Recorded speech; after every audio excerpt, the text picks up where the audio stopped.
인생은 만남이 참으로 중요합니다. 부자가 되려면 부자를 만나야 되고, 인물이 되려면 인물을 만나라고 하는 말이 있습니다. 어떤 사람을 만나느냐에 따라서 인생의 방향과 내용이 달라집니다. 지금은 무엇을 아느냐, 어떻게 아느냐가 아니라 누구를 아느냐가 더욱 중요한 시대입니다. 즉, 우리가 누구를 만나고 아느냐에 따라서 우리의 인생이 달라질 수 있다는 것입니다. 우리는 계속해서 예수님을 만난 사람들에 대해서 살펴보고 있습니다. 오늘은 예수님을 만난 마가에 대해서 살펴보려고 합니다.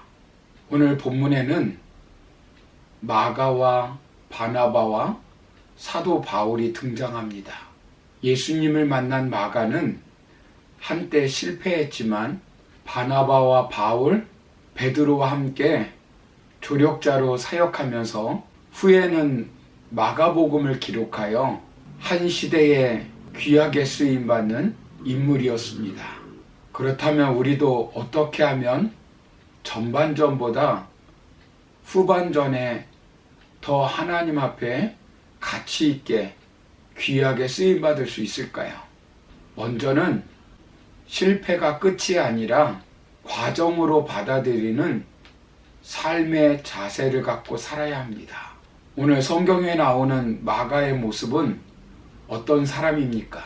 사도 바울과 바나바가 세계 제2차 전도 여행을 떠나려고 할 때였습니다. 이때 하나님의 일에 헌신한 사도 바울과 바나바가 심각하게 다투었습니다. 그 이유가 무엇입니까? 본문 37절, 38절을 보시면 바나바는 마가라는 요한도 데리고 가고자 하나 바울은 밤빌라에서 자기들을 떠나 함께 일하러 가지 아니한 자를 데리고 가는 것이 옳지 않다요라고 말씀합니다. 바나바는 마가 요한을 데리고 가자고 하였습니다. 그러나 사도 바울은 마가 요한을 데리고 가는 것에 반대를 하였습니다. 왜 사도 바울이 마가를 데리고 가는 것에 반대를 했을까요? 그 이유는 제1차 선교 여행 중 밤빌리아 지방에 도착했는데 마가 요한이 자신은 더 이상 갈 수 없다고 중간에 바울과 바나바를 떠나간 것입니다. 즉 마가가 중도 하차한 것입니다. 그가 왜 중간에 선교를 하다가 떠나갔는지는 성경에 자세히 기록되어 나오지 않습니다. 그러나 학자들의 추측은 어떤 사람은 밤빌리아 버가에서 비시디아 안디옥으로 가는 길이 너무나 험난하고 200km가 넘는 길이 너무 힘든 나머지 중간에서 포기했다고 이야기하는 학자가 있습니다. 또 어떤 이는 마가 요한은 본래부터 밤빌리아 버거까지 그의 목표 여정이었다고 말합니다. 어떤 사람들은 그가 떠나온 고향에 대한 향수 때문에 중간에 포기했다고 하는 사람도 있습니다.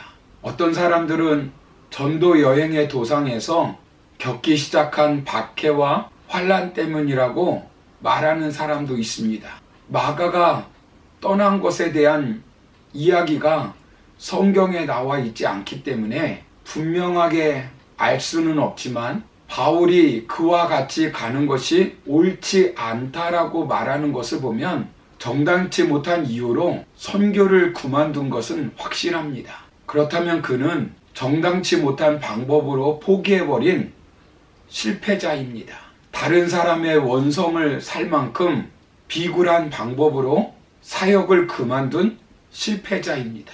쉽게 이야기하면 사업을 하다가 어려우니까 접어버린 것이고, 자녀를 기르다 너무 힘드니까 포기해버린 것이고, 교회에서 신앙적 사명을 감당하다가 자신에게 불이익이 오니까 도망간 것이고, 결혼 생활하다가 환란이 다가오니까 도피한 것이고, 더 극단적으로 말하면 인생을 살다가 힘겨운 일이 다가오니까 인생을 포기한 것입니다.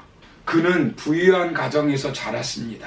예루살렘 마리아의 아들입니다. 그리고 바나바 생질이기도 하였습니다. 지중해 구브로 섬의 출신으로서 예루살렘에서 성장한 부유한 레위 족속입니다. 그의 집에서 120명이 모일 정도로 재정적으로 여유가 있었던 가정입니다. 그의 부모는 자신의 집에 다락방을 교회 모임으로 제공할 만큼 헌신적인 신앙을 가지고 있던 사람으로 보입니다.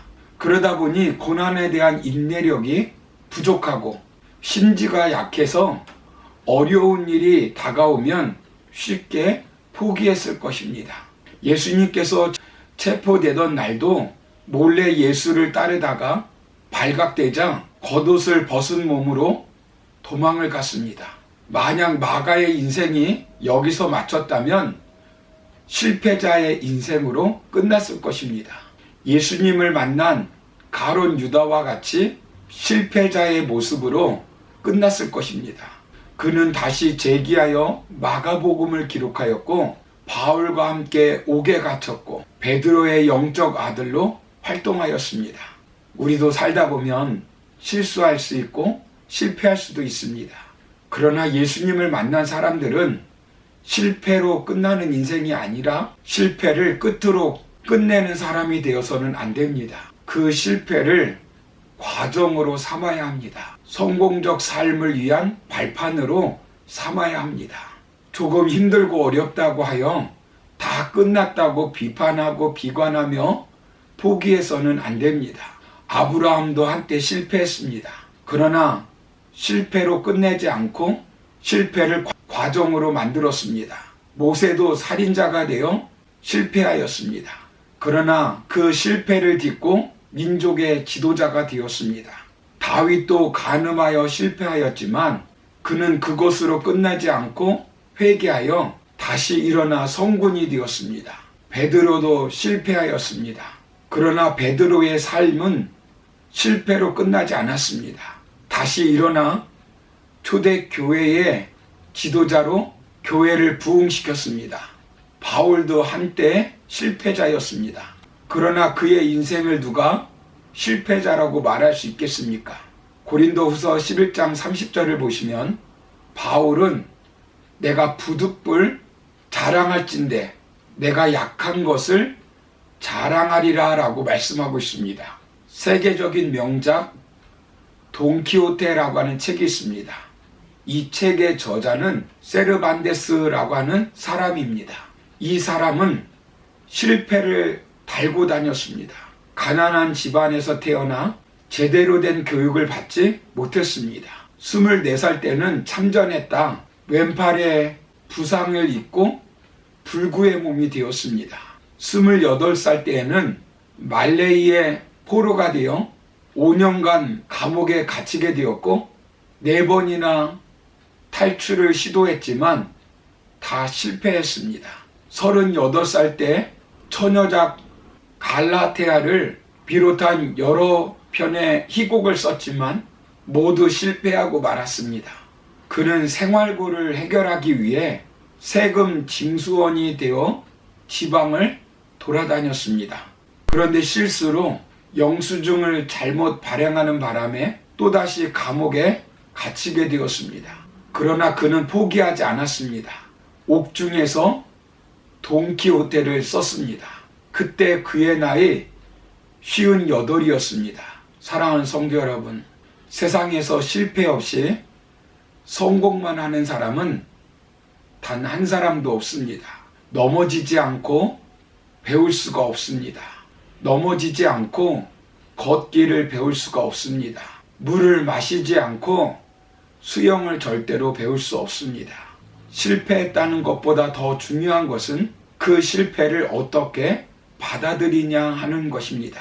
실패를 축복의 과정으로 삼을 것인지 저주의 과정으로 삼을 것인지 하는 것입니다. 아이가 혼자 걷기 위해서는 2000번에서 3000번 넘어진다고 합니다. 실패는 끝이 아니라 과정입니다. 잠언서 24장 16절을 보시면 대저 의인은 7번 넘어질지라도 다시 일어나려니와 악인은 재앙으로 인하여 엎드러지느니라 라고 말씀합니다. 여러분들 가운데 어떤 실패로 낙심하고 있습니까? 좌절하고 있습니까? 그 실패로 인생을 비관하며 포기하지 않기를 바랍니다. 사람은 누구나 실패할 수 있습니다. 넘어질 수 있습니다. 그러나 그것을 과정으로 삼고 다시 일어나 달려갈 때 놀라운 열매를 맺을 수 있습니다. 승리자가 될 수 있습니다. 그러므로 저와 여러분들은 어떤 실패라도 그 실패가 끝이 아니라 과정으로 삼아서 하나님께 영광 돌리며 은그릇처럼 금그릇처럼 귀하게 쓰임받는 저와 여러분 다 되기를 주의 이름으로 축원합니다. 감사합니다.